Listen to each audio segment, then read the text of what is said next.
I have been getting into cold water, where I think the temperature was probably about 11 or 12 degrees. Yeah. Why do I think that this water is colder than that? Because it is. 4 degrees. You're joking? No, 4 degrees? It's been great meeting you all. Let's back off to the pub. Frankly, I'd love to run away right now, but I did promise Steph I'd see this through. Here we go. I can't help thinking she's got a much easier challenge. I'm feeling exceedingly nervous, actually. I think this could be just sort of a bit beyond anything I've prepared for. More than nervous, I'm afraid. Okay, guys, are we ready? I still haven't taken my slippers off.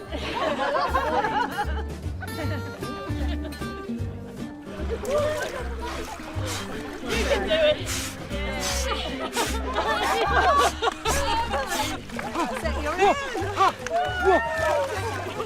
Oh my God! It's unbelievably cold! Oh my God! How can you guys do this? It's so cold! I'm painfully aware, oh my God, that I'm the only one screaming. I cannot believe these guys behind me are so nonchalant. And they're not cold, they're cool. I mean, oh my God. I've still got my toes, I can see them. I feel I can only do this now because everything's completely numb. Yet these regulars have pushed through the pain to embrace the icy water.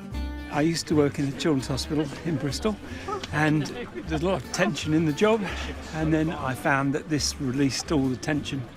That you go into the cold water, you get this exhilaration and stillness in the cold water, and then you come out and you feel just fantastic for the rest of the day. It's amazing. I'm completely freezing. I've just never felt like this. I mean, everything's freezing and tingling at the same time. Rowan, I don't know what to say. That was absolutely extraordinary.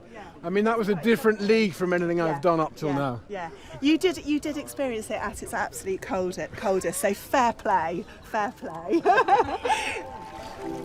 I feel invigorated. I feel ready for anything, actually.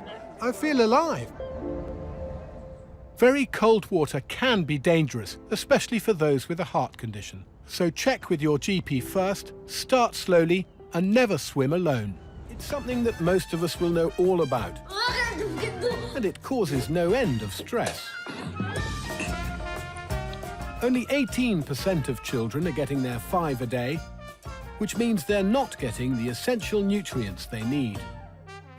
In fact, studies are now predicting that because of poor diet and lifestyle, today's kids could live 4 years less than their parents.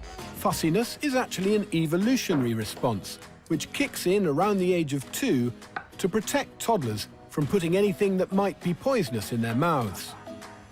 The problem is, this evolved response can become so entrenched that it can cause some kids to be fearful of everything but the most familiar foods. Playing with your food might not be good table manners, but it's actually my plan for this family. A recent study from the University of East Anglia involving 100 children found that those who were encouraged to play with their food with no pressure to eat it tried twice as much fruit and veg afterwards. Playing with food allows the child to get used to the look, smell and textures, so they can begin to realise it's not dangerous. Oh, that looks good. Has it been stressing you? I have been a little bit stressed by it, yeah. You shouldn't feel guilty and you shouldn't beat yourself up. It isn't easy to sort out the diets of kids who find food difficult. I really want this to work, and I really want the children to eat better and eat a better range of foods. Now, they can eat it. A load of veg ready for them to eat if they want to eat it.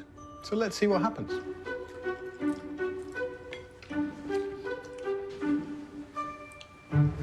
The girls are showing signs of progress. But Isaac is sticking to what he knows. Pizza. I don't think any of us were expecting them to suddenly pile into the veg that they have been resisting for so long. But what was really interesting was that a sort of spirit of curiosity starting to come in. They were intrigued and interested, weren't they? They were exploring, weren't they? Yeah. It was good. If you could do what we did this afternoon once a week, do you think it might work? Well, yeah, we're hoping so. I'm really hoping so. Next time might go well, and then the time after that will be a disaster. You think it's all gone backwards, but just don't be put off by that. I've started eating broccoli, cauliflower, cheese, carrots, berries. Now I love them. As for Isaac, who was probably the fussiest of the kids, he's tried an amazing 16 new things for the first time. CBD is extracted from cannabis, which of course has countercultural associations, though the Victorians used it to help with period pain, among other ailments. In the form of CBD, its proponents argue it offers the benefits without the drawbacks. Once CBD has been extracted from cannabis, it's 100% legal, and it doesn't have any psychoactive effects. In other words, it's not going to make you high. In the past couple of years, it's become a fixture on the high street, and it's getting seriously trendy. You can get a CBD massage. You can buy CBD cocktails. Not to mention CBD chocolate, lip balm, and gummy bears. Even though CBD is projected to become a £1 billion industry in the UK by 2025, those who sell it aren't allowed to make any claims for it, as officially it's just a food supplement. But its devotees claim that it helps everything from anxiety to depression, and even noisy pets.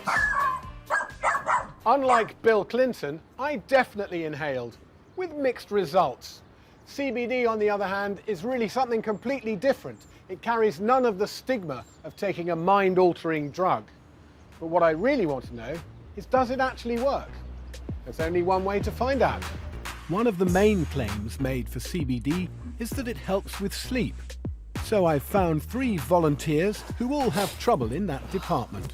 I've had sleep issues since I was about 5 years old, 6 years old. I probably wake up 4 or 5 times in a night.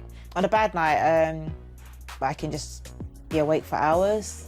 I've asked them to try CBD oil from the high street, up to 5 drops a night for the next 3 weeks. We'll be using a sleep tracker to monitor them and to see if CBD lives up to the hype. The first night I took the CBD, I had one of the best night's sleep I've had for a long time. The one thing I've noticed is it's easier to fall asleep. As soon as I started taking the CBD, I'd noticed that I was a lot more relaxed and fell asleep a lot quicker. I'd probably give it another go, try it for a little bit longer, see how I got on, see if it made a long-term difference. For both GJ and Angel, sleep quality has improved by 15% over the trial period, according to our sleep tracker, while Claire's actually stayed the same, despite her sense that it had got better. These results are encouraging, but not scientifically conclusive. Meanwhile, a CBD-based drug has recently been approved for use by the NHS to treat epilepsy. So where does that leave the public buying food supplement CBD over the counter? Well, it makes me think that they're probably not completely wasting their time.